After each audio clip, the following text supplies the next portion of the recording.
Bagaimana mempertemukan teman-teman sekalian antara riba dengan sedekah? Bagaimana kita mempertemukan antara riba yang orang transaksi jual beli bertambah berbunga dengan sedekah? Sedekah seakan-akan kita tidak dapat apa-apa. Para ulama tafsir mengatakan yang dimaksud adalah kalau seseorang mau diluaskan rezekinya dan dia tidak akan perlu bergantung pada riba dan hutang, maka dia harus rajin bersedekah. Makin besar dia keluarkan sedekah, maka minimal balasannya 10 kali lipat. Sebagaimana Allah berfirman dalam Al-Quran, dan kita sebagai orang beriman yakin dengan firman Allah. A'udzu billahi minasyaitonir rajim. Faman ya'mal minas salihati. Maaf, ayatnya adalah man ja'a bil hasanati falahu asyru adhafiha. Al-ayat. Siapa yang melakukan satu kebaikan termasuk sedekah di dalamnya, maka Allah akan datangkan 10 kali lipat. Sebenarnya kita kalau sedekah 5.000 rupiah, 50.000 rupiah, 100.000 rupiah, 1 juta rupiah, atau makin besar maka makin bagus.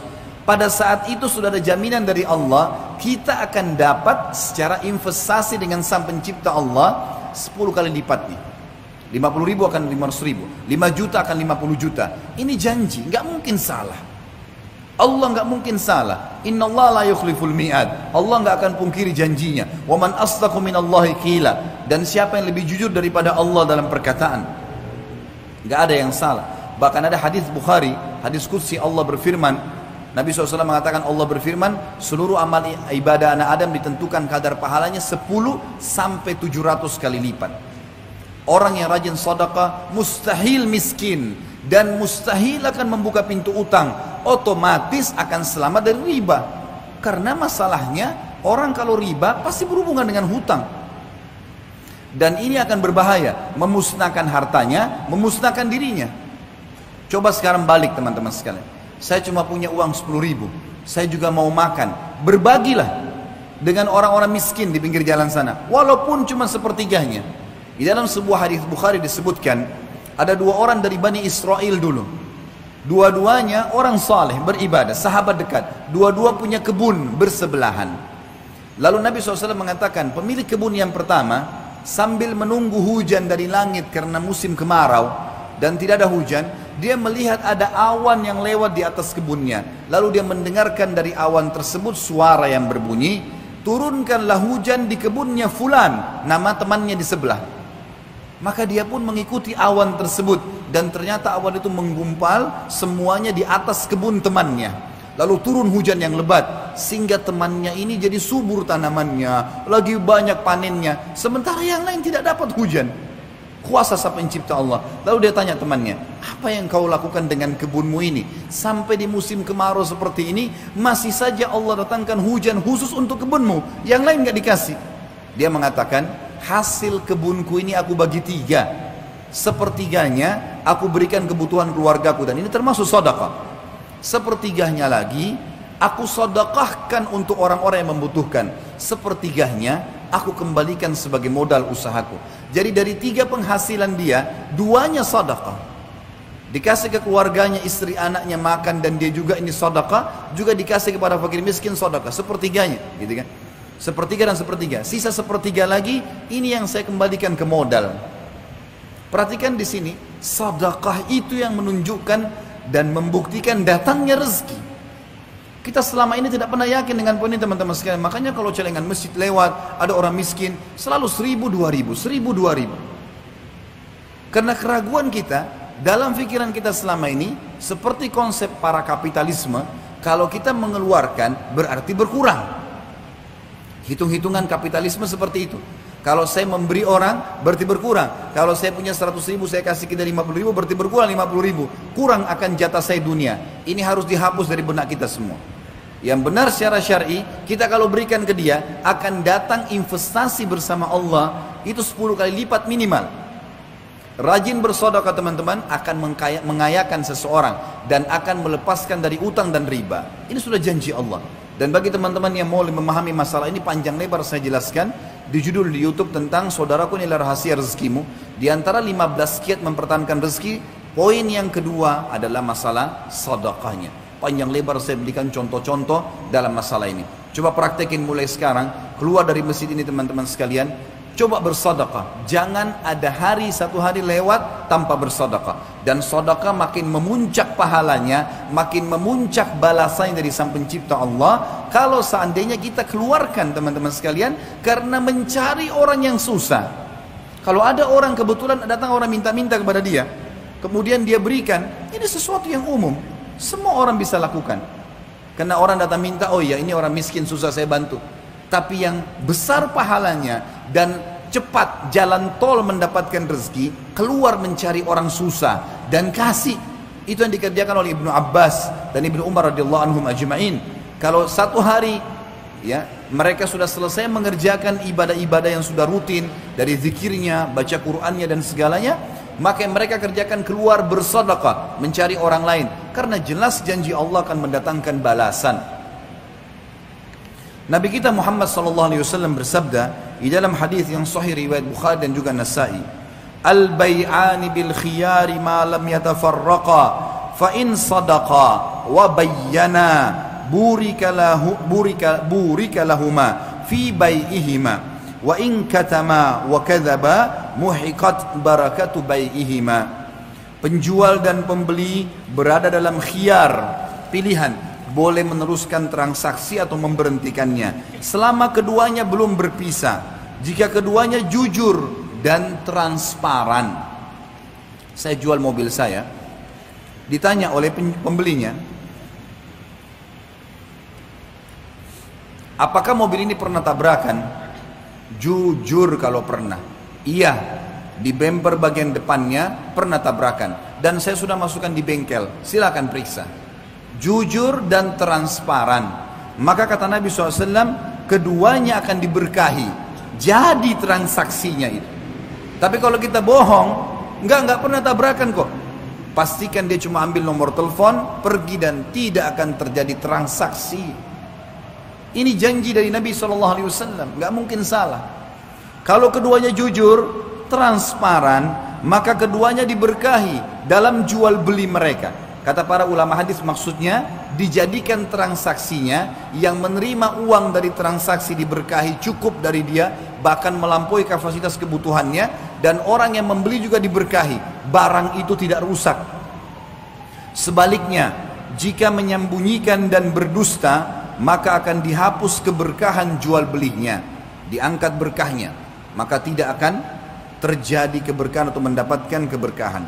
Kata beliau penulis ini, lihatlah saudaraku tentang akibat dusta dan bertransaksi dengan keharaman berupa riba, kecurangan dan selainnya. Sesungguhnya itu menghilangkan keberkahan. Siapa yang melakukan kecurangan dan menyembunyikan cacat barang karena menginginkan keuntungan yang lebih, maka ia dihukum dengan kebalikan tujuannya, yaitu hilang keberkahan harta yang diambilnya. Meskipun bertambah secara kuantitas, tapi tidak ada keberkahan di dalamnya. Atau ia didera musibah, petaka, penyakit, atau sesuatu peristiwa, lalu ia membelanjakan harta tersebut untuk mengatasi musibah yang menimpahnya. Namun jika ia jujur dan menjelaskan cacat barang serta tulus kepada saudaranya sesama muslim, maka harga barang itu menjadi sedikit, tapi Allah Ta'ala memberkahi harta tersebut. Banyak orang pada masa sekarang mengeluhkan sedikitnya keberkahan harta, padahal hartanya sangat banyak. Hindari dusta teman-teman sekalian. Hindari sumpah hanya untuk melakukan barang kita. Saya tawar sekian, demi Allah belum sampai modalnya, padahal sudah ada keuntungan. Untuk apa? Saya belum bisa jual dengan harga seperti itu. Kalau mau beli dengan harga sekian. Bahkan Nabi SAW memastikan orang yang memudahkan transaksinya, samhan idza ba' wa samhan idza ishtara. Dia selalu meringankan, sudahlah, sudah berkah, yang penting ada keuntungannya, saya jual. Kalau dia beli transaksi, dia sudah tahu saudaranya ini, dia sudah bisa dapat untung, saudaranya juga sudah dapat untung, baiklah saya beli, enggak ditekan sama dia, sehingga dia sudah tahu dia bisa untung, masih tamak dengan keuntungan yang lebih besar. Kata Nabi SAW, orang akan diberkahi hidupnya kalau dia selalu mudah dalam transaksi, mudah dalam membeli, maka akan diberkahi semuanya kebutuhannya. Sebaliknya, sumpah yang berbahaya hanya karena ingin berdusta teman-teman. Kata Nabi SAW, al-halifu munafiqatun lis-sil'ati mumhikatun lil barakah. Sumpah yang melariskan barang dagangan karena dusta itu akan menghilangkan keberkahan. Mungkin akan terjadi transaksi, tapi keberkahannya diangkat. Untuk menjual mobil, untuk menjual rumah, dipastikan segala sesuatu yang positif. Kalau Anda transaksi dengan seseorang, semua barangnya itu positif, tidak ada sesuatu yang dianggap negatifnya. Bahkan pada saat kita tanya, kira-kira negatifnya produk ini apa? Kalau saya beli mobil ini, apa kekurangannya? Enggak ada kekurangannya, semua bagus. Mustahil. Bagaimana caranya? Walaupun mobil baru, oh iya kekurangannya kadang-kadang mesinnya mudah panas, AC-nya kadang-kadang seperti ini, atau apalah, tapi punya kelebihan yang seperti ini. Jujur apa adanya, Allah akan berkahi. Tapi kalau seseorang selalu kita transaksi tidak ada aibnya, bahkan rumah yang tua, bahkan juga mungkin kendaraan yang sudah sangat tua, dia masih mengatakan tidak bagus, tidak pernah begini dan tidak pernah begitu, mungkin sudah bersekian kali mogok misalnya, maka tidak akan diberkahi saudaraku. Bersumpah, yaitu bersumpah atas jual beli, dan ini tidak boleh, haram dalam agama. Memang dapat melariskan barang dagangan, yaitu terjual dengan harga yang banyak, tapi tidak ada keberkahan pada harta ini. Lalu apa gunanya? Banyak pebisnis pada zaman sekarang mengalami kebangkrutan dan hutang. Hutang mereka menumpuk tidak lain karena disebabkan muamalah yang diharamkan, terutama masalah riba. Semoga Allah melindungi kita darinya dan dari segala keharaman. Ini poin yang pertama, masalah hilangnya berkah. Yang kedua, efek daripada makanan dan minuman yang haram, doa tidak terkabulkan. Apa itu doa, saudara? Doa itu seperti gini rasionalnya. Kalau Anda kerja di kantor, kemudian kita ingin melobi kepada atasan kita agar gaji dinaikkan, agar kesalahan dimaafkan. Kita menggunakan sebuah fasilitas, tulisan atau lisan, disampaikan kepada atasan tadi supaya bisa permasalahan kita, gaji dinaikkan, clear, atau jabatan dinaikkan, atau bahkan mungkin kesalahan kita dimaafkan. Tulisan dan lisan ini kalau dalam agama kita itu namanya doa. Maksudnya bagaimana seseorang menyampaikan kepada Sang Pencipta Allah, kalau ini kesalahan saya, Allah maafkan. Saya butuh ini, ya Allah berikan. Saya butuh tambahan, berkahi, dan seterusnya. Doa, penyampaian sesuatu hajat, bukan kepada atasan teman-teman, yang atau kepada wali kota, atau kepada gubernur, atau kepada presiden atau raja, hanya kadang-kadang untuk memenuhi satu hajat dunia. Sang Pencipta Allah bisa mengalirkan, yang mengalirkan darah di urat-urat saraf kita, yang mengisi sumsum dalam tulang-tulang kita, yang membuat otak kita bisa berfungsi dan kita bisa berpikir, yang mengatur segala sistem pencernaan yang rumit dalam tubuh kita, menciptakan semua jenis pohon-pohonan, hewan-hewan, manusia, segala macam hal. Kita sedang minta kepadanya. Jangan anggap remeh doa itu, seakan-akan sesuatu yang tidak penting. Kapan saya perlu saya ucapkan? Tidak, saudara. Sang Pencipta bahkan mengikat orang-orang beriman dengan doa. Ada yang sifatnya dia harus baca, ada yang memang kalau dia punya hajat dia sampaikan. Seperti misalnya kita tahu ada doa mau makan, doa habis makan, doa mau tidur, doa bangun tidur, doa pakai baju, doa lepaskan baju, doa masuk rumah, doa keluar rumah, masuk kamar mandi, keluar kamar mandi, mau berhubungan biologis. Banyak sekali doa yang disampaikan. Ada doa juga yang kita punya hajat tambahan plus kita ingin sampaikan kepada Sang Pencipta Allah Subhanahu wa taala. Apa gunanya teman-teman sekalian? Kalau kita hidup di dunia lalu kemudian tidak ada doa kita, hajat yang kita ingin supaya ditambahkan fasilitas atau dimaafkan kesalahan tidak dikabulkan, dan sumber utama tidak diterima doa itu adalah makanan dan minuman yang haram. Saya lihat teman-teman di belakang kayaknya sudah penuh, silakan merapat teman-teman, tolong merapat, berikan kesempatan yang baru datang. Agak merapat kalau bisa ya, masih ada celah, bisa merapat. Dalam sebuah riwayat yang sahih diriwayatkan oleh Tabarani, Nabi SAW bersabda kepada sahabat yang mulia Sa'ad bin Abi Waqqas radhiyallahu anhu. Sa'ad bin Abi Waqqas adalah salah satu sahabat yang dijamin masuk surga. 10 orang yang dijamin masuk surga. Apa kata Nabi SAW? Ya Sa'ad, atib mat'amak takun mustajabat da'wah. Wahai Sa'ad, perbaikilah makananmu, sumbernya, jenisnya. Perbaiki makanan dan minumanmu, niscaya doamu terkabul. Jadi kalau ada jelas ini makna lawannya hadis ini. Kalau ada orang yang bilang, Ustaz saya sudah bertahun-tahun berdoa belum dikabulkan, salah satunya perhatikan, makanan dan minumanmu sudah halal atau enggak. Dan ingat, tidak butuh seorang mukmin dengan yang haram, teman-teman sekalian. Kita tidak butuh sama sekali. Kenapa? Karena sesuatu yang haram sifatnya lebih sedikit daripada sesuatu yang halal. Saya sudah sering menyampaikan dalam tablik akbar kita, di antaranya adalah kalimat yang saya bilang, contoh Allah haramkan babi. Jangan makan babi ya. Lihat gantinya, sapi, kambing, ayam, kuda, kelinci, semua hewan yang ada di air halal. Yang haram sedikit, yang halal banyak. Nggak boleh minum khamar ya. Allah ganti susu, madu, sirup, banyak gantinya. Lalu untuk apa kita masuk ke ranah zona yang haram ini? Cari zona yang aman. Sang pencipta memberikan kepada kita. Jangan zina ya. Allah ganti dengan nikah. Silahkan lampiaskan biologis dengan cara itu. Tinggal lamar, diucapkan oleh walinya, saya nikahkan kamu, dan dia mengatakan saya terima nikahnya. Selesai. Bisa melampiaskan, bahkan digantungkan pahala yang besar. Lalu untuk apa terjerumus pada yang haram? Nabi SAW juga bersabda dalam hadis yang sudah masyhur. Hadis ini diriwayatkan oleh Imam Muslim.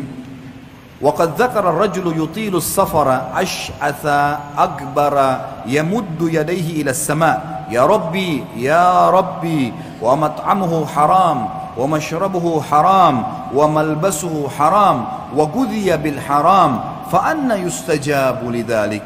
Sungguh beliau telah menyebutkan, Nabi SAW, orang yang menempuh perjalanan panjang dalam keadaan rambutnya kusut, tubuhnya berdebu, ia mengangkat kedua tangannya seraya mengucapkan, wahai Rabb, wahai Rabb, wahai sang pencipta, wahai sang pencipta. Allah dipanggil sama dia.